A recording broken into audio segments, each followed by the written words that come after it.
खबर में खुश आमदेद। मेरे साथ हैं आरिफ हमीद भट्टी साहब और मैं हूं सईद काजी और इंतहाई मोअज़्ज़ज़ मेहमान हमारे साथ। बहुत अंदर की बातें हम इनसे पूछेंगे। जनाब हाशिम डोगर साहब होम मिनिस्टर भी रहे हैं, लॉ मेकर भी हैं और एक ये आर्मी ऑफिसर भी रहे हैं, तो एक वेरिड तजर्बा है। इनसे आज हम इस्तिफादा करेंगे।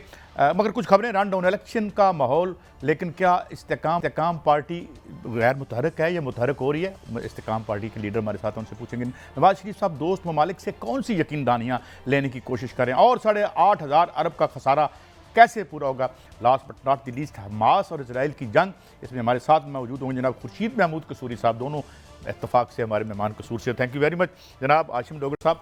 मैं पहले ही सवाल, आप एक यानी खान साहब के साथ भी आपने काम किया और अब इस्तेकाम पार्टी में इलेक्शन में क्या देख रहे हैं? Do you see election happening sooner than later? मेरा बिल्कुल ख्याल है कि इलेक्शंस होंगे और शायद इलेक्शंस के अलावा और कोई रास्ता है नहीं लीगली। ठीक है, लोग इस वक्त सवाल उठा रहे हैं कि हम किस हद तक आइन को फॉलो कर रहे हैं या कानून को कर रहे हैं या नहीं कर रहे, मगर अल्टीमेटली वो आप छोटी मोटी चीज़ें तो कर सकते हैं, मगर अब इलेक्शन ना करवाना और इसको बिल्कुल ही, उसके लिए तो मैं समझता हूँ फिर मार्शल लॉ लगाना पड़ेगा और तो कोई रास्ता नहीं है कि आप इलेक्शंस को गैर मुआयना मुद्दत के लिए मुलतवी कर दें। आपने तो जितना मैं समझता हूँ आइन और कानून में गुंजाइश थी वो तो आपने यूटिलाइज़ कर लिया, आपने 4-6 महीने एक्स्ट्रा ले लिए, इससे ज़्यादा तो कोई गुंजाइश नहीं। इससे पहले कि बड़ी साहब इस्तेकाम पार्टी आपने ज्वाइन की है, क्या उसका जिक्र कुछ लग रहा है, कुछ मुतहरक नहीं है? कुछ शुरू में तेज़ी थी, उसके बाद थोड़ा लैक लस्टर सा है, या हमारा ये राय गलत है? नहीं, आपकी बात कदरे दुरुस्त है और सबसे बड़ी वजह कि आखिर इस्तेकाम पाकिस्तान ही क्यों, तो इसमें अगर आप गौर फरमाएँ तो जितने भी जहांगीर तरीन साहब से लेके अलीम खान साहब से लेके, ठीक है बीच में कुछ डिफरेंसेस हुए और कुछ हमारे साथी वो पिछले साल ही अलहदा हो गए और इनमें से बल्कि अक्सर जो है वो नून लीग में चले गए उस वक्त। उसके बाद ये एक सारी सूरत हाल डेवलप हुई 9 मई वाली, और जिसके नतीजे में ऑब्वियसली फिर बड़ी बड़ी तब्दीलियाँ आनी थी, और उनमें से एक तब्दीली ये थी कि हम जैसे लोगों के लिए पाकिस्तान तहरीक इंसाफ के साथ वर्चुअली अपना सफ़र जो है ना मुश्किल हो गया। और ऑनेस्टली अगर मैं किसी शहरी हलके का होता तो इतनी मायूसी थी कि मैं वैसे सियासत ही छोड़ देता, मगर चूँकि एक देहाती हलके से हूँ, मेरे वालिद मेरे दादा उनकी एफ़र्ट्स थी, लोग हमारे साथ खड़े थे, तो हम अब बिल्कुल ही छुप नहीं सकते थे। तो इस्तेकाम पाकिस्तान में आने की वजह यही थी कि इधर हम सारे वो लोग हैं जो हम आज से 6 माह पहले इकट्ठे काम करते रहे, और हम में से किसी का शायद ज़मीर भी गवारा नहीं किया कि हम नून लीग में चले जाएं या पीपल्स पार्टी में चले जाएं। तो हमारे लिए जो बेस्ट अवेलेबल ऑप्शन थी, और मैं ये समझता हूँ कि जहांगीर तरीन साहब, अलीम खान साहब, बदकिस्मती से इनके हालात ऐसे हो गए कि इनको उस वक्त पार्टी छोड़नी पड़ी। दोनों ही इंतहाई वैल्यूएबल पर्सनैलिटीज़ थी इस पार्टी के लिए, जिसका तहरीक इंसाफ के साथ। तो अब चूँकि वहाँ पे वो अवेलेबल हैं तो हम भी आ गए। बीच में एक आया है थोड़ा सा लल पीरियड जिसमें कोई ऐसी एक्टिविटी नहीं हुई, मगर आज ही अच्छे कुछ ज्वाइनिंग्स दोबारा शुरू हो गई हैं। ओके, मुतहरक हो रहे हैं बिल्कुल, और हम इंशाल्लाह उम्मीद करते हैं कि हम इसको मोबिलाइज करें। जी जी भट्टी साहब। बिस्मिल्लाहिर्रहमानिर्रहीम। एक तो हाशिम साहब आपको बहुत खुश आमदेद, आपका अपना GNN TV है, आप एक मुहिब वतन सियासतदान और एक पाक फौज के करनैल रहे हैं। आप समझते हैं कि जो बार बार तासुर ये दिया जा रहा है कि दोबारा मुस्लिम लीग नून की हुकूमत आएगी, आप इस्तेकाम पाकिस्तान पार्टी को कहाँ देख रहे हैं आइंदा इलेक्शन में? नहीं, मैं समझता हूँ और मैं हमेशा ये समझता हूँ कि अगर आगे आने वाले वक्तों में जैसे कि मुझे नज़र आ रहा है कि शायद तहरीक इंसाफ के लिए सियासत, जो फिज़िकल सियासत है वो तो मुश्किल होगी। आप देख रहे हैं या कैंडिडेट्स छोड़ के चले गए हैं या वो गायब हैं, तो ऐसी सूरत हाल में अगर नून लीग का कोई जमात मुकाबला कर सकती है तो वो तो पंजाब में मैं समझता हूँ इस्तेकाम पाकिस्तान है। और मैं ये भी आपसे अर्ज़ कर दूँ कि शुरू में एक तासर दिया गया, जिस दिन मैं तो उस वक्त पार्टी में नहीं था, मगर जिस दिन ये पार्टी अनाउंस हुई तो उसी दिन अतात तारड़ साहब ने, ख्वाजा आसिफ साहब ने कहा जी हम इनसे सीट एडजस्टमेंट करेंगे। तो आरिफ भाई ऐसी कोई सूरत हाल नहीं है, हम बिल्कुल भी इनके साथ सीट एडजस्टमेंट नहीं करेंगे। हम नून लीग की किसी पॉलिसी को एंडोर्स नहीं करते। हम समझते हैं कि ये इमरान खान का जो बयानिया इनके ख़िलाफ़ था वो बिल्कुल ठीक था, मैं आज भी ये समझता हूँ। और जो मुल्क के साथ खिलवाड़ इन्होंने किया, और ख़ास तौर पे जो पिछले 16 माह थे, उसके बाद तो जस्टिफाइड ही नहीं है कि हम यहाँ पे नून लीग के बारे में सोचें भी एक मिनट के लिए। मियाँ नवाज शरीफ साहब कौन सा जादू का चिराग लेके आ रहे हैं, वही उनका वज़ीर ख़जाना होगा, वही उनका वज़ीर दिफा होगा, तो वो क्या तब्दीली क्या लाएंगे? तो इसलिए मैं समझता हूँ कि पंजाब में आपको अगला मुकाबला इंशाल्लाह अगर होगा तो नून लीग। और आप तरीके इंसाफ के टर्न्योर में वज़ीर दाखिला थे और बड़े मुतरक थे, अचानक आपको उस ओहदे से हटा दिया गया, क्या उसकी वजह थी? दूसरा, मादी में ये है कि मोहतरम नवाज शरीफ साहब हमेशा इस्टेब्लिशमेंट से टकराते हैं, चाहे परवेज़ मुशर्रफ साहब हो, काकड़ साहब हो, तो अगर ये दोबारा आ जाती है नून लीग तो क्या इस्तेकाम आ सकेगा, ये टकराव ना होगा? बिल्कुल होगा। मैं नहीं समझता कि मियाँ नवाज शरीफ साहब एक महीने से ज़्यादा किसी भी इस्टेब्लिशमेंट के साथ वो चल सकते हैं, उनका माइंडसेट ही ऐसा नहीं है। वो तो 1999 से, अब मैं नाम नहीं लेना चाहता, एक साहब थे तो मेरी उनसे बात हुई, बहुत करीब है इनके। वो कहते हैं कि जब मैं इस्टेब्लिशमेंट के किसी बंदे को देखता हूँ तो मेरे तो मतलब तबीयत ख़राब हो जाती। तो ये मैं बड़ी हम्बल कैपेसिटी में कहता हूँ कि ये एक दोबारा से ये जो प्रोजेक्ट नवाज शरीफ लॉन्च हो रहा है, जिस तरह प्रोजेक्ट इमरान खान नहीं चला, प्रोजेक्ट नवाज शरीफ भी नहीं चलेगा। और let's get away from these, ये जो बाकायदा जो कुछ फैमिलीज़ हैं जो कभी दाएं से आती हैं कभी बाएं से आती हैं, इस मुल्क में कोई कॉमन आदमी, कोई आम आदमी के ऊपर भी कोशिश की जाए, कोई मुहब्बे वतन। मैं इनको ये नहीं कहता ये मुहब्बे वतन नहीं है, मगर मुआशी तौर पे इनकी मजबूरियाँ हैं, इनका बस नहीं है कि ये करप्शन ना करें। तो इसलिए कोशिश करें कोई ऐसे लोग दें कि जिनके बस में हो कि वो करप्शन ना करें। हमारे मुल्क का जो इस वक्त तो मसला ही है, इस करप्शन की वजह से हम महंगाई के इस गदर में फंस गए। देखिए, दो चीज़ें हैं, एक तो गुजारिश है कि एक मुल्क को इस्तेकाम चाहिए, लेकिन इस्तेकाम उसी सूरत में आएगा सियासी हुकूमत और दीगर अदारे एक पेज पर हों। बादिउल नज़र में अगर मियाँ साहब आते हैं तो ऐसी चीज़ नज़र नहीं आती। क्या इस्तेकाम में पार्टी अगर आती है तो वो अदारों को साथ लेके चलेगी कि आपस में इंतकामी कार्रवाइयाँ करेगी? नहीं, मैं समझता हूँ कि आप आरिफ भाई देखेंगे जहांगीर तरीन साहब के जो डिफरेंसेस हुए चेयरमैन तहरीक इंसाफ के साथ, शायद कभी ने किसी ने भी एक लफ्ज़ भी तरीन साहब के तरफ से नहीं सुना कि उन्होंने कहीं पे कोई पर्सनल कोई क्रिटिसाइज़ किया हो। इंतहाई नफीस हैं और इंशाल्लाह अगर हमें हमारी हम्बल कैपेसिटी में जो भी मौका मिला, हम तो चाहते हैं कि मुल्क को साथ लेके चलें, हम चाहते हैं कि दूसरी सियासी जमातों को साथ लेके चलें, हम चाहते हैं कि अदारे अपना अपना काम करें और मुल्क के अंदर जो उनका रोल है वो उनको बेहतरीन तरीके से उसको रोल को अदा करें। तो बिल्कुल कोई टकराव नहीं होगा और आपको इंशाल्लाह चीज़ें बैलेंस होती हैं। गुजारिश है, एक तो मैंने गुजारिश की है कि आपको वजारत दाखिला मुतरक थे, अफसरान भी तारीफ़ करते थे कि ये बंदा रिफॉर्म्स ला रहा है, उधर से क्यों हटाया गया? और क्या तरीके इंसाफ ने ऐसा किया कि टकराव की पॉलिसी पैदा हो गई और अवाम में परेशानी में इजाफा हुआ? आप एक जमात में रहे भी हैं, आपके ख्याल में कहाँ कहाँ खान साहब से गलतियाँ हुई? उसमें एक तो गालबन ये वजह बनी कि मैं चूँकि खुद मिलिट्री में रहा हूँ और मिलिट्री में रहना ही शायद मेरा कसूर बन गया कि मुझे हटा दिया गया इस ओहदे से। गालबन उस वक्त बदकिस्मती से वो थी ज़हन में कि शायद लॉन्ग मार्च के नतीजे में कोई टकराव हो तो ये होम मिनिस्टर होगा। जैसे कि एक बयान मेरा रिकॉर्ड पे है, मेरे से आप जैसे किसी भाई साफ़ी ने पूछा कि क्या आप लॉन्ग मार्च में पुलिस को यूज़ करेंगे साथ, तो मैंने कहा जी सिक्योरिटी के लिए करेंगे, मगर ऐसा नहीं हो सकता कि पंजाब पुलिस जाके तो इस्लामाबाद पुलिस पे चढ़ाई कर दे, ये हम नहीं होने देंगे। तो दूसरा शायद ये वजह थी कि पिछले साल 25 मई में आपको याद होगा वाक़यात हुए यहाँ पे पाकिस्तान तहरीक इंसाफ के लोगों के साथ पुलिस के लोगों ने ज़्यादतियाँ भी की। तो जब मैं होम मिनिस्टर बना तो मेरे पे सबसे बड़ी ख्वाहिश ये थी कि उनको रगड़ के रख दिया जाए, जो पुलिस के जितने अफसरान इनको हवालातों में बंद कर दें, इनको जेलों में बंद कर दें। मैं हमेशा एक मैकेनिज़्म का कायल हूँ। अगर उस वक्त आपने किसी को करना था तो आप नून लीग की क़यादत को करते, जिनके हुक्म पे सारा कुछ हो रहा था। इसके बावजूद हमने डिसिप्लिनरी एक्शन लिया तमाम उन अफसरों के अगेंस्ट जिन्होंने थोड़ा सा भी लाइन क्रॉस की। फैसलाबाद में एक पुलिस अफसर था, उसने गन तानी, उसको हमने डिसमिस करवा दिया सर्विस से। इसके अलावा बेशुमार तबादले OSD और इसके अलावा तकरीबन 100 से ज़्यादा FIRs थीं जो पाकिस्तान तहरीक इंसाफ के लोगों के ख़िलाफ़ पूरे पंजाब में थीं। इवन इमरान रियाज़ खान के ख़िलाफ़ 17 FIRs थीं। एज ए होम मिनिस्टर जिस दिन मैं उस ओहदे से फारग हुआ तो एक भी FIR बकाया नहीं थी कि जो हमारे किसी लीडर के ख़िलाफ़ या कारकुन के ख़िलाफ़ हो। I try to do my best, मगर शायद उस वक्त ये फीलिंग थी कि इसका रहना जो है वो लॉन्ग मार्च के लिए शायद अच्छा ना हो। आप बहुत अहम रहे हैं, मैं जानता हूँ, थोड़ा सा आपके अदारों में भी बड़ा एहतराम है। गुजारिश है, वो जो लॉन्ग मार्च की आप बात करें उसका मकसद क्या था बादिउल नज़र में? क्या नए इलेक्शन कराना था या कोई और भी हदफ हासिल करना था? नहीं, मैं थोड़ी सी आदत है कि मैं तो सच ही बोलूँगा, अब यहाँ पे बैठा हूँ तो मुझे सच बोलना चाहिए, और मैं समझता हूँ कि आवाम को झूठ बोल बोल के तो काफ़ी गड़बड़ हो गई है।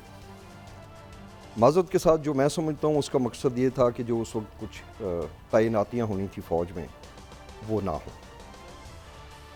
To be very simple. एक सियासी जमात का तो ये मनसब नहीं है कि वो एक अदारे का इंटरनल मामला है, उसने किसको तैनात करना है, तो सियासतदान का ये काम है कि उनकी तैनातियों में रुकावट के लिए ये ऐसी हरकत करे। डू यू थिंक ये मुनासिब था? नहीं, ये बिल्कुल मुनासिब नहीं था। मैं समझता हूँ कि उस वक्त जो हमारा स्टांस है वो ये होना चाहिए था कि जो भी आएँ, आफ्टर ऑल वो इसी फ़ौज से आना ना या अदारे से आना है, जो भी आएँ, मैंने ये खान साहब को मशवरा दिया था, वो हयात हैं, अल्लाह पाक करे कभी मौका मिले आप उनसे पूछें। मैंने कहा सर हमें लॉन्ग मार्च करने की ज़रूरत नहीं है, बल्कि हमारा स्टांस ये होना चाहिए कि ये सब अफसरान जो हैं ये मुहब्बे वतन हैं, ये इस मुल्क के अंदर एक सिस्टम के साथ ये ऊपर आएँ, तो जो भी बने हमें तो उसको वेलकम करना चाहिए, और हमें ये कहना चाहिए कि इंशाल्लाह अगर आप कल को वज़ीर आज़म बनते हैं तो कोई भी आर्मी चीफ़ होगा तो आपके साथ काम करेगा। मुझे तो नहीं लगता था कि कोई ऐसी इनको प्रॉब्लम पेश आती, और अल्टीमेटली फिर वही हुआ जो ये चाह रहे डोगर थे। साहब, ये जो आपने बात की, मुझे भट्टी साहब की एक बात याद आ गई।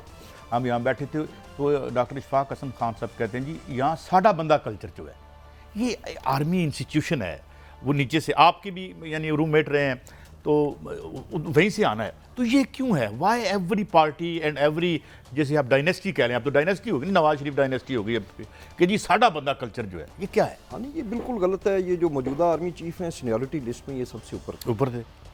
There was a conspiracy in the past जिसमें जनरल बाजवा और जनरल फैज़ हमीद शामिल थे कि इनकी सीनियरिटी लिस्ट को डिस्टर्ब किया जाए, तो ये डिज़र्विंग भी थे और कॉम्पिटेंट भी थे। मैं समझता हूँ उस लेवल पे जो भी 5, 6, 10 होते हैं सारे ही कॉम्पिटेंट होते हैं, सब डिज़र्विंग होते हैं, तो बिल्कुल भी इन चीज़ों के अंदर हमें अपने आप को इन्वॉल्व नहीं करना चाहिए। आप देखें ना सुप्रीम कोर्ट के अंदर या हाई कोर्ट के अंदर कितना एक अब बेहतर मैकेनिज़्म आ गया है कि आपको ये पता है कि आज 2023 है तो 2028 में कौन चीफ जस्टिस होगा।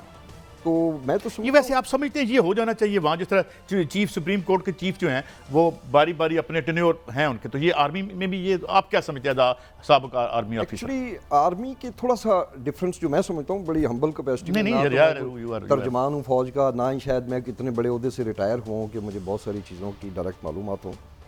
आर्मी के जुडिशरी में ये होता है कि तमाम जजेस ऑलमोस्ट एक जैसी उनकी ट्रेनिंग, एक जैसी उनकी लाइफ गुजरती है, और वो एक कोई फ़र्क नहीं होता ज़्यादा। आर्मी के अंदर कॉम्पिटेंस के होंगे शायद इश्यूज़, कोई एक जनरल हो सकता है कॉम्पिटेंस में, कोर्सेज़ में, अपनी सर्विस में वो दूसरे से बेहतर रहा हो, तो इसके बावजूद अगर ऐसा हो जाए कि कुछ सीनियरिटी का कोई रूल, ऐसे वैसे तो हैं कि पहले 3 ही कंसिडर होते हैं, मगर इसमें मैं समझता हूँ आर्मी को खुद ये सोचना चाहिए कि क्या जो मौजूदा सिस्टम है ये बेहतर है, या वो जो सीनियरिटी लिस्ट की आप बात कर रहे हैं सुप्रीम कोर्ट की लाइन पे वो बेहतर है। तो इस पे एनालिसिस करके, गौर करके जो ये भट्टी साहब मैं आपसे भी पूछूंगा जरा कमेंट करके, फिर ये इस वजह से बड़ा रौला बनता है। नहीं, मैं डोगर साहब ने बड़ी अहम बात की। डॉक्टर साहब आप क्या फरमा रहे हैं कि यकीनन हाफिज आसिम मुनीर साहब सीनियर मोस्ट थे, ये तो पूरी दुनिया को, तो क्या कमर जावेद बाजवा साहब या किसी और ने इसकी सीनियरिटी को आगे पीछे करने की कोशिश की? तो ये तो नामुनासिब नहीं है, एक डिसिप्लिन अदारा है, वो तो चलते ही डिसिप्लिन पे है।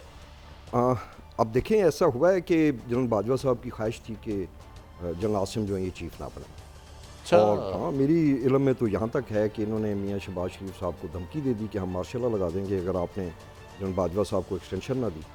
तो उसके बाद खैर वो चीज़ें वही, ये पहली एक्सटेंशन की बात है। हाँ ये अभी इस दफ़ा नहीं, तो जनरल बाजवा साहब एक थ्रू आउट उनका कैरियर हाफिज साहब का बेहतर रहा है, वो किस बेस पे इन्हें नहीं बनना चाह रहे थे कमर जावेद बाजवा, जब मेरिट भी था, कॉम्पिटेंसी भी थी, और उनकी जहाँ जहाँ रहे हैं वो पोजीशन होल्डर रहे हैं, तो वजूहात क्या थी इसके? बिल्कुल उससे मुख्तलिफ थे।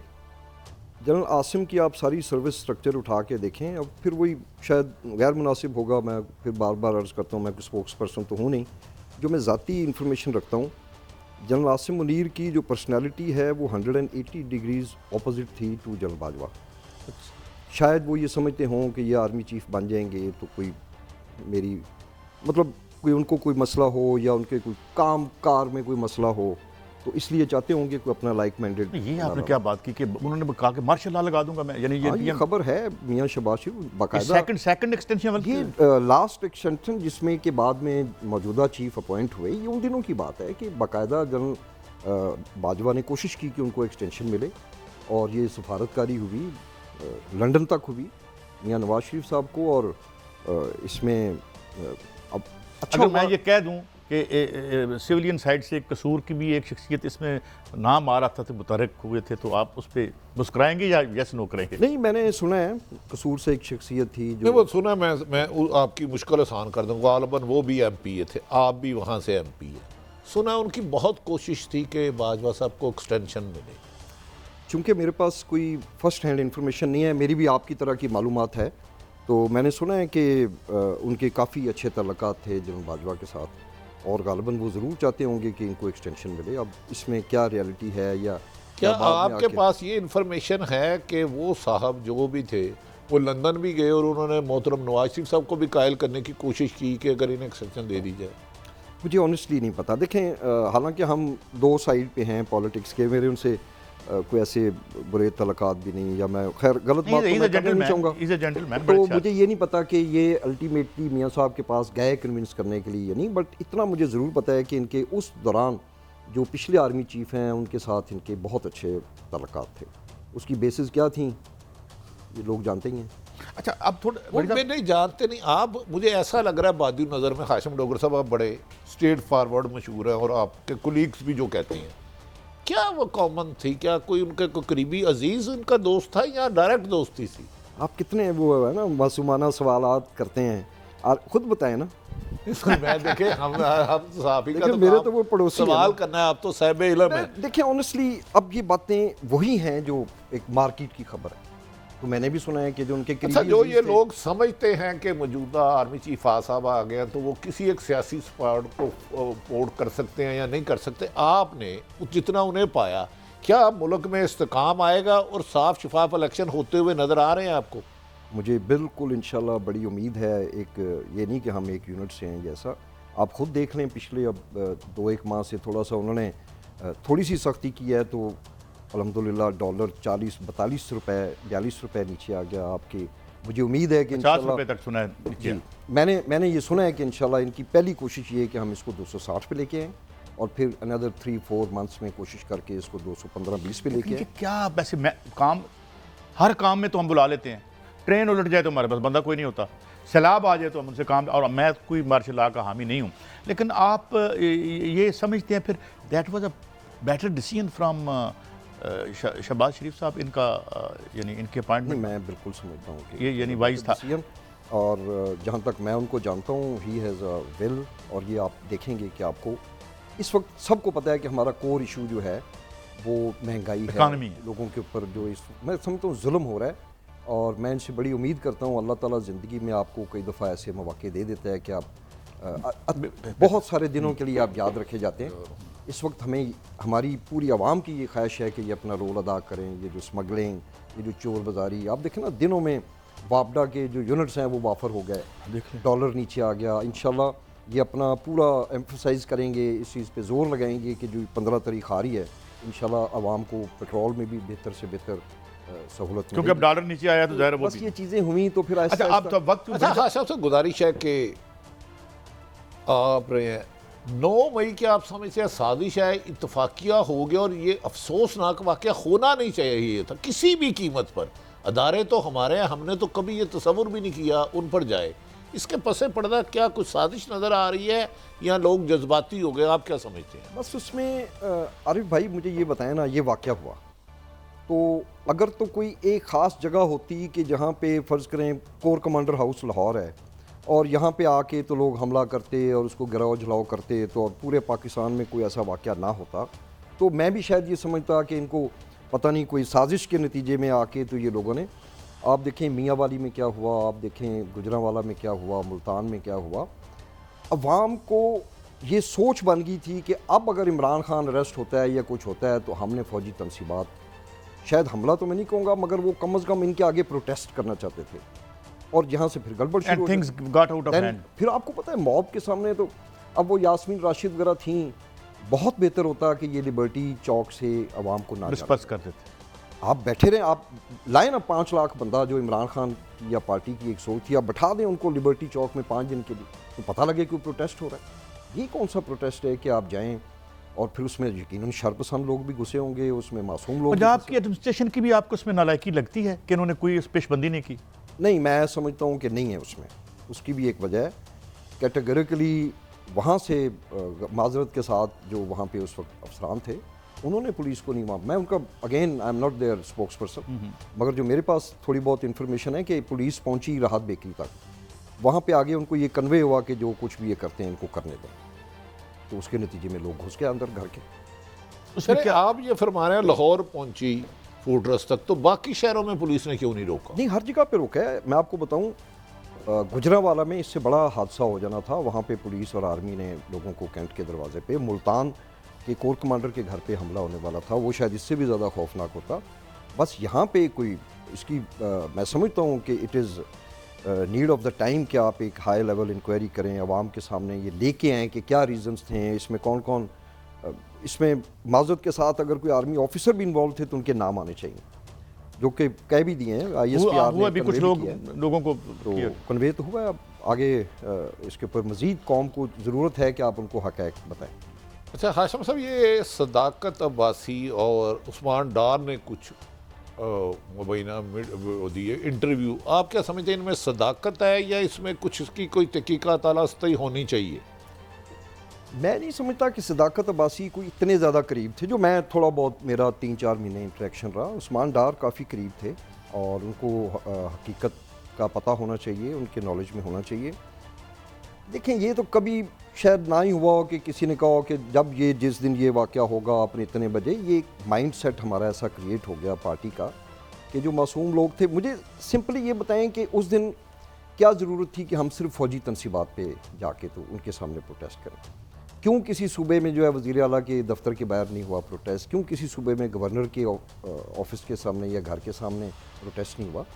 ये ज़हन साजी जिसको आप कहते हैं कि हम गालिबन अवाम के अंदर ये आ गया था कि अब अगर कुछ हुआ तो हम फ़ौज के तनसीबात। अच्छा हाशिम जी, ये बताएं, अगर इस काम पार्टी पाकिस्तान इक़्तिदार में आ जाती है, जैसे मियाँ साहब ने लंदन में बैठ के कहा कि हम कमर जवेद बाजवा साहब, फैज़ हमीद साहब और 4-5 जज साहबान के बारे में कार्रवाई करेंगे, क्या आप भी इन्हीं उलझनों में रहेंगे कि मुल्क को माशी तरक्की की तरफ ले जाएंगे? नहीं सर, मैं बिल्कुल भी, मैं समझता हूँ कि इस पर 1 मिनट भी आपको ज़ाया नहीं करना चाहिए। इस वक्त तो आपको मईशत के अलावा कोई दूसरी बात पे सोचना ही नहीं चाहिए। आप सिर्फ ये कर सकते हैं कि घर में बैठ के गज़ा के जो फ़लस्तीनी हैं उनके लिए दुआ करें और अपनी मईशत को बेहतर करने के लिए जो बेहतर कर सकते हैं ज़्यादा से ज़्यादा इन सब चीज़ों को बाला-ए-ताक़त। मेरा आखिरी सवाल, क्या मियाँ साहब को ये बयान देना चाहिए था, एक तरफ फौज डॉलर 350 से 280 पर ले आई, 88 पे मैं गालिबन आ गया और इससे कम आ गया, तो ऐसे में वो वहाँ जाके कि मैं आते सारी वहीं से शुरू करूँगा जहाँ से 2017 से था, डू यू थिंक ये मुनासिब स्टेटमेंट है? नहीं, बिल्कुल गैर मुनासिब थी और फिर इसी के नतीजे में हमने सुना है कि यू टर्न भी ले लिया और अब दोबारा वो कहते हैं कि नहीं, अब मैं जो है ना वो बाकी काम करूँ। डॉक्टर साहब, डर बड़ा लग रहा है। वो क्यों? ये आए थे 178 के डॉलर को ले गए 334 पे, तो फिर आ गए तो फिर $$1.5 की होएगा। मैं तो एक दिन वो इसहाक डार साहब ने पिछले दिनों माफ़ी हो सकती है साड़ी, मैंने तो उनको बाकायदा दरख्वास्त की। मैंने कहा डार साहब प्लीज़ डॉलर के बारे में ना बोला करें, ये खुदा खुदा करके नीचे आ रहा है, आप थोड़ा सा कदम उठाते हैं और ये दोबारा वापस जो है ना 40 किलोमीटर, तो आप तो मेहरबानी करें हमारी जान छोड़ दें, आप रहने दें। मईशत को जो लोग इस वक्त मैनेज कर रहे हैं इनको 2 महीने करने दें। आप समझते हैं डॉक्टर साहब के जिस तरीके से बड़ा पॉजिटिव ज़ाहिर इमेज गया यार, रिलीफ हुआ है कि जो अब इकॉनमी भी एस्टेब्लिशमेंट का प्राइम कंसर्न है। Yes, I definitely think so. और and you see some, I have first hand information कि ये बड़ा कंसर्न। आइंदा क्या कुछ थोड़ा जो आप शेयर कर सकें, बिजली का बड़ा क्राइसिस, तवानाई का? बहुत कोशिश की जाएगी, बहुत ही ज़्यादा कोशिश की जाएगी कि किसी ना किसी तरह मुआशी तौर पे इस मुल्क को थोड़ा सा, हम बहुत ज़्यादा तो शायद वो भी ना कर सकें मगर एक काफ़ी हद तक बेहतरी लाने की वो कोशिश करेंगे। जी डॉक्टर साहब, आपने हमें वक्त दिया, बहुत एनलाइटन किया, आपके तजर्बे से हमने बहुत किया। साहब माफ़ी चाहता हूँ, आप प्रोग्राम नहीं ख़त्म करें, डॉक्टर साहब से हम एक नशिस्त और करेंगे। मुझे डॉक्टर साहब के बारे में कुछ इंसाइट्स, इंफॉर्मेशन हो सकता है गलत हो, हम कोशिश करेंगे अवाम तक हक़ाइक़ मुकम्मल जा सकें कि इन फ्यूचर क्या हो सकता है, होना तो अल्लाह को पता है। लेकिन अब बहुत सारे गोशे आज सामने आए नाज़रीन, आपने देखा जेंटलमैन, और इन्फॉर्मेशन भी है। तो इस दुआ के साथ कि जब जो हम ख्वाहिशें कर रहे हैं, जो कोशिशें हो रही हैं, इस मुल्क का कुछ बने। एक छोटी सी रिक्वेस्ट है कि मेरी जो आज की बातचीत है, खुदा ना खास्ता इसको सदाकत अब्बासी साहब और उस्मान डार की प्रेस कॉन्फ्रेंस के साथ नहीं, खुदा ना खास्ता आप बिल्कुल हमें चाहिए कि अगर उन्होंने सच बोला है तो उस पर खड़े हो जाएं, अगर वो गलत बोल रहे हैं तो ना बोलें। तो इसी तरह अगर मुझे कुछ सच मालूम है तो मुझे ज़रूर इस आवाम के साथ शेयर करें। नहीं, आपने बड़ा जेन्युइनली ये बात की। नाज़रीन, मैं माफ़ी चाहता हूं, ब्रेक लेनी है, बड़ी साहब ब्रेक लेनी है। हाशिम डोगर साहब हमारे भाई हैं और हम हल्फन कह रहे हैं कि दयानतदारी से सवालात किए गए और उन्होंने जो बेहतर समझा वो जवाब दिया। बहुत शुक्रिया नाज़रीन, एक ब्रेक है, ब्रेक के बाद हाज़िर होते हैं और हमारे साथ होंगे खुर्शीद महमूद कसूरी साहब। और ये जो इशू है इजराइल का, जो बर्बरियत हो रही है, इस पर हम देखेंगे और बात करेंगे। हमारे साथ रहिए।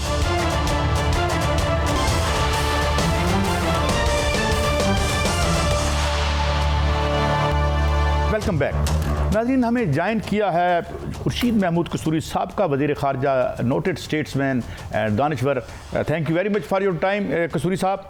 मैं सीधा आता हूँ, इस जो एकदम से नक्शा बदला है, ये जो वाक़या हुआ, इजराइल में जो हमला हुआ, मेरा सवाल एक है। मैं अभी आपसे इंटरव्यू करने से पहले निकोलस मदुरो की स्टेटमेंट पढ़ रहा था, जितनी बोल्ड थी, और उसने टेलीवाइज किया, बैठ के वहाँ पे अपने टीवी पर केस उनका एडवोकेट किया। तो कोई आपको जो मुस्लिम दुनिया का या मिडल ईस्टर्न जो इस्लामी कंट्रीज़ का कोई म्यूटेड सा रिस्पांस लगा है, या इट वाज बिफिटिंग? अच्छा जी, बात यूँ है कि इसमें कई पॉजिटिव पहलू हैं जब रिएक्शन का है, लेकिन नेगेटिव पहलू एक्सपेक्टेड था।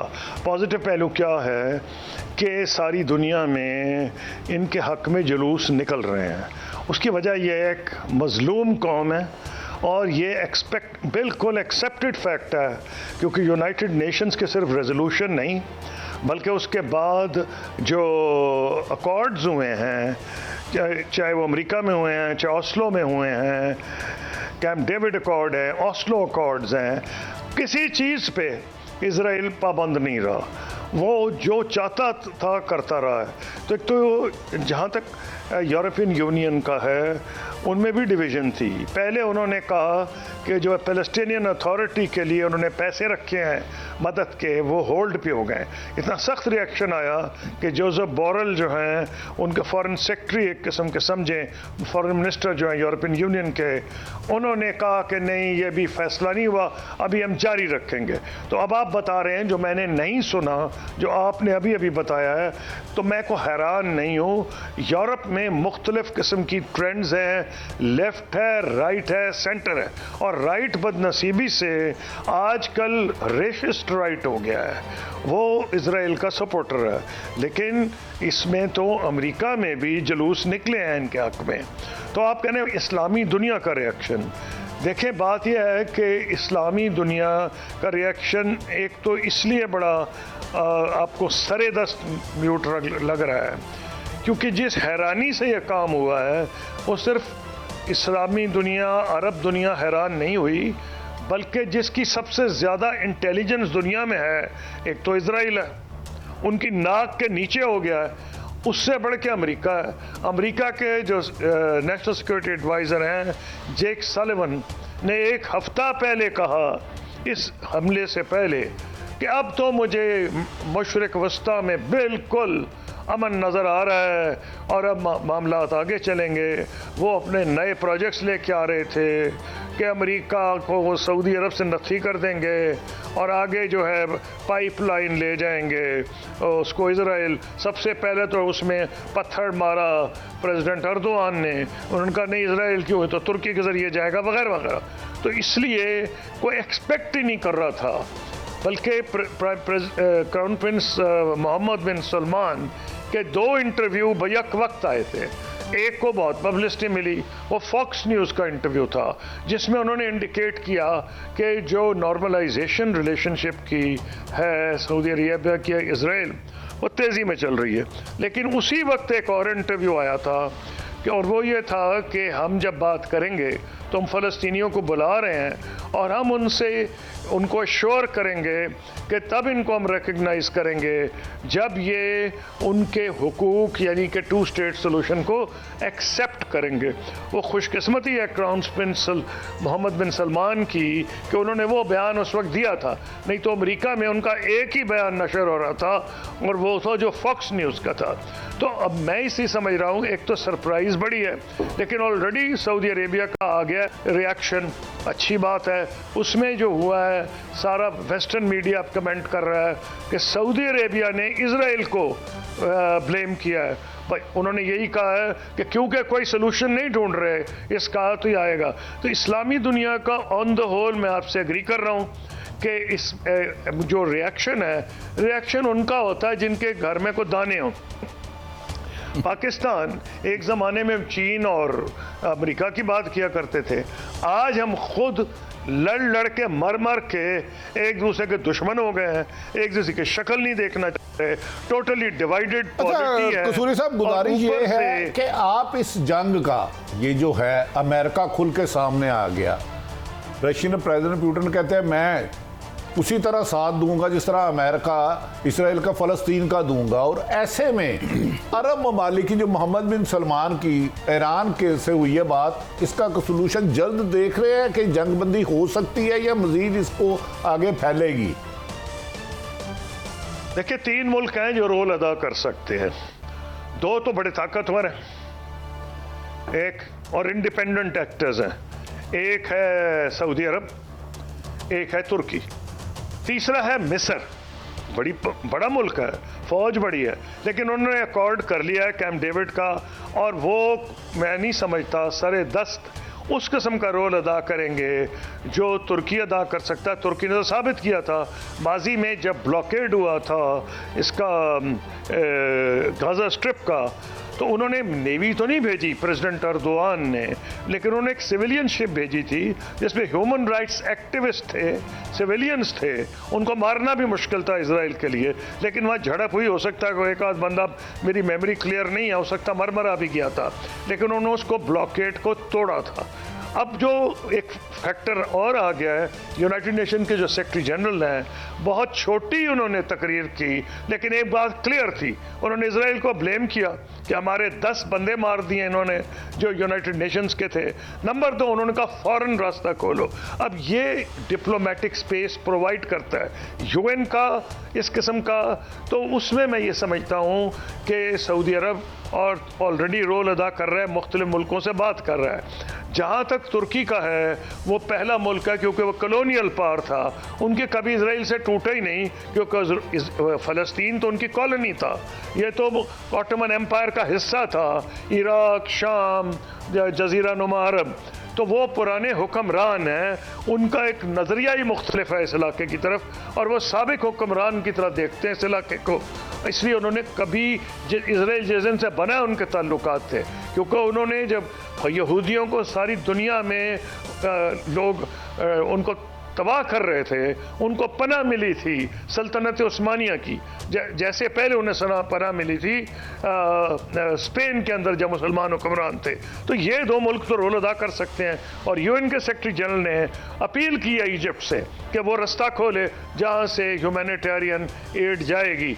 तो ख़तरा क्या है, अमेरिकन जो बेड़ा आया है इसलिए आया, अमेरिकन बेड़ा क्या करेगा भाई, अमेरिका मरवाने को बंदे तो नहीं आया, उनके तो अगर बॉडी बैग चाहें तो अगला इलेक्शन वैसे ही कमज़ोर है और हार जाएंगे प्रेसिडेंट बाइडन, वो जो है अफोर्ड ही नहीं कर सकते भाई। अमेरिका तो अफगानिस्तान से निकल गया, इराक से निकल गया, ट्रिलियंस ऑफ डॉलर खर्चा करके, तो कोई इजराइल की फ़ौज की शाना बशाना तो नहीं लड़ेगा। वो एक मैसेज दे रहा है हिजबुल्लाह को, जो बहुत ताकतवर एक्टर है, बहुत सी रियासतों से ज़्यादा एक्टिव है, तो उनका दिल गुर्दा है और वो मरने मारने को तैयार है। दूसरा है ईरान जो पीछे है, इसलिए ये बेड़ा है। अब क्या ये और जंग फैलेगी? खुदा ना करे फैले, क्योंकि जिन्होंने हिस्ट्री पढ़ी है, कभी एंटिसिपेट नहीं किया जा रहा होता जब एक वर्ल्ड वॉर या कोई एक ऐसी जंग छिड़ जाए जिसको समझ ही ना आए कैंड क्या होगी। पहला था first world war, crown Prince of Austria Ferdinand France, उनका कत्ल हो गया था, वो एक एक्सीडेंटल कत्ल था। लेकिन कोई बंदा वहम गुमान में नहीं समझता था कि हिंदुस्तान के फौजी भी मरेंगे, सारी दुनिया के फौजी मरेंगे, मिलियंस बंदे कत्ल हो गए उसमें। तो इसलिए मैं आपको कह रहा हूँ, ये प्रिडिक्ट करना कि कैसे ये हो जाएगा, कैसे डेवलप करेगा, इसराइल को 100 दफ़ा सोचना पड़ेगा। क्यों? अच्छा, 3 तो उनके वज़ीर-ए-आज़म जो है मुस्ताफ़ी हुए हैं इसराइल के, जब उनकी फौज ने अच्छा रोल अदा नहीं किया।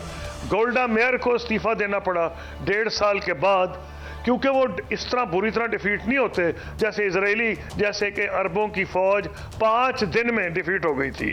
लेकिन जब उनको मिस्र के हाथ मार पड़ी और अमेरिका ने उनकी मदद की तो गोल्डा मेयर को इस्तीफा देना पड़ा था। फिर जब लबनान की जंग में जो पहली थी उसमें एक और वजीर, तीसरी जंग में एक में मैं भी गया था, बैरूत पे जो बॉम्बिंग हो रही थी उसमें भी निकलना पड़ा, क्योंकि इनके दांत खट्टे कर दिए थे जो फाइटर्स थे इनके हिजबुल्लाह के। अब हिजबुल्लाह पहले के मुकाबले में बहुत ज़्यादा मजबूत है, तो उनके पास 30-40 हज़ार फौजी हैं और वो वेल ट्रेंड मरने के लिए तैयार हैं। ऊपर से उनके पास 100,000 से ज़्यादा मिसाइल्स हैं, उसे को 20,000 गाइडेड मिसाइल्स हैं। तो अमेरिका की ये कोशिश होगी कि हिजबुल्लाह ना आए, ईरान पुष्टपनाही ना करे। इस वक्त ये कहना इम्पॉसिबल है कि ये क्या रंग लेगा, लेकिन अगर इजराइल बाज ना आया और उसने इसी तरह जुल्म जारी रखा, जो गजा की पट्टी है उसका लाजमी यूएन की तरफ से भी रिएक्शन होगा, और फिर मैं समझता हूँ ह्यूमैनिटेरियन कॉरिडोर की आवाज़ें ज़्यादा उठने लगेंगी। अच्छा कसूरी साहब, एक रास्ता खुलता है ये बॉर्डर उनका मिस्र के साथ, उसकी क्या स्टेटस है, क्या वो उधर से जाने देगा? और एक कहानी में और भी देख रहा था, कितनी क्रेडिबल है कि देयर इज़ अ मेज ऑफ टनल्स जो उन्होंने ज़ाहिर बनाई हुई हैं और शायद वो मिस्र तक या कहाँ निकलती हैं। तो वो एक किस्म की बहुत ही तकलीफ़ में है, बिजली नहीं है, सप्लाईज भी जो है वो रुक गई हैं। तो ये एक ह्यूमैनिटेरियन क्राइसिस में क्या मिस्र अपना रोल अदा करेगा या वही एक सबऑर्डिनेशन दिखाएगा? देखिए, पहली बात तो ये है कि मिस्र जो है उसने अपील की है इसराइल को, लेकिन मिस्र से अपील कर दी यूएन सेक्रेटरी जनरल ने कि आप रास्ता खोलें। अगर इसराइल बाज ना आया, अव्वल तो वो गजा, उनके पास इतने हज़ार फौजी, इतने लाख फौजी और हज़ारों टैंक हैं, वो अगर चाहें कब्जा करेंगे, लेकिन आसानी नहीं होगी, उनकी बड़ी कैजुअल्टीज़ होंगी। और जब वो आ जाएंगे, आए तो पहले भी थे, निकले क्यों थे? जब मैं गया था इसराइल के फॉरेन मिनिस्टर से मेरी मीटिंग, उनका डिप्टी प्राइम मिनिस्टर जो था, जो प्रेसिडेंट अर्दोआन ने कराई थी, वो मैं उस वक्त गया था जब हमें मौका मिला, क्योंकि हम इसराइल को एक किस्म की वार्निंग देना चाह रहे थे। वो इंडिया को हथियार भी दिया जा रहा था, सब कुछ कर रहा था। तो उस वक्त इन्होंने गजा से विड्रॉ किया था। जब इन्होंने विड्रॉ किया तो सारी इस्लामी दुनिया ने वेलकम किया, हमने भी वेलकम किया, और वो ही हमने मुनासिब मौका जाना। अगर आप पूछेंगे मैं क्यों गया था, फिर बता दूंगा। तो वो मौका जाना, अब ये इनको वहाँ से निकलना पड़ा था। अब ये क्या तीर मार लेंगे? जो लोग सिमेट्रिक वॉरफेयर में जा रहे हैं, इनकी टैंकों के मुकाबले गुलेले हैं, या वो बेचारे मोटरसाइकिल पे जा रहे हैं, वो तो एक सिमेट्रिक वॉरफेयर। वहाँ तो अमेरिका भाग गया था इस किस्म की जंग से। अमेरिका और इराक में, जरकावी ने ईरान में मुसीबत डाल दी थी, तालिबान ने अफगानिस्तान में डाल दी थी। उस किस्म की जंग इसराइल के लिए बहुत महंगी पड़ेगी, बहुत महंगी पड़ेगी। एक ये फैक्टर है। नंबर 2 उनके जो हॉस्टेजेस हैं, ये 2 फैक्टर्स बन सकते हैं किसी नेगोशिएशंस के। माय फाइनल क्वेश्चन, पाकिस्तान का रोल क्या होना चाहिए इसमें? हम क्या, क्योंकि वो भी हमारे भाई हैं और हमारे दुखी दिल हैं सबके, आप क्या समझते हैं हम भी कोई रोल प्ले कर सकते हैं इस हवाले से? नहीं, एक रोल तो हमें लाजिम प्ले करना चाहिए। ह्यूमैनिटेरियन एड हम ऑफर करें, जब खोलेगा तो सबसे पहले हमारे जाने चाहिए, इसमें तो कोई 2 राय नहीं। मैं हैरान हूँ कि अभी तक क्यों नहीं किसी ने यह कहा। एक तो ये बात है। नंबर 2, हम अगर रोल अपने अंदरूनी खलफशार, अपनी गवर्नेंस की वीकनेस के बावजूद अगर अदा कर सकते हैं, वो है कि थ्रू दी OIC, हम बहुत इंपॉर्टेंट मेंबर हैं OIC के। OIC में रहते हुए हमें कोशिश करनी चाहिए कि फॉरेन मिनिस्टर्स कम से कम, नहीं तो हेड्स ऑफ स्टेट का एक OIC की मीटिंग होनी चाहिए। उसके लिए पाकिस्तान पसे पर्दा मेरा ख्याल है ट्राई कर रहा होगा फॉरेन ऑफिस, और नहीं कर रहा तो ज़रूर करनी चाहिए, लेकिन कर भी रहा होगा। इससे ज़्यादा हम और क्या कर सकते हैं? हम हथियार तो भेज नहीं सकते। अफगानिस्तान की कहानी तो नहीं कि हमारे साथ बैठा हुआ है, वो तो बहुत दूर है। हाँ, 1970 में हमने अपने हवाई जहाज़ भेजे थे, और उस वक्त उनके डॉग फाइट्स में कुछ इजरायली एयरक्राफ्ट गिराए गए थे, जिसकी बुनियाद पर उनको मरहूम भुट्टो साहब से बहुत अकीदत थी, हाफिज अल असद साहब को, जिसकी बुनियाद पर मुर्तज़ा भुट्टो साहब को वहाँ उन्होंने पनाह भी दी थी। आखिरी सवाल खुशी गुजारिश है कि ईरान ने खुल के कहा करेंगे हमारे तो हर तक मुमकिन जाएंगे, क्या इसराइल ईरान की तरफ भी कोई इस किस्म की हरकत कर सकता है? आप क्या समझते हैं?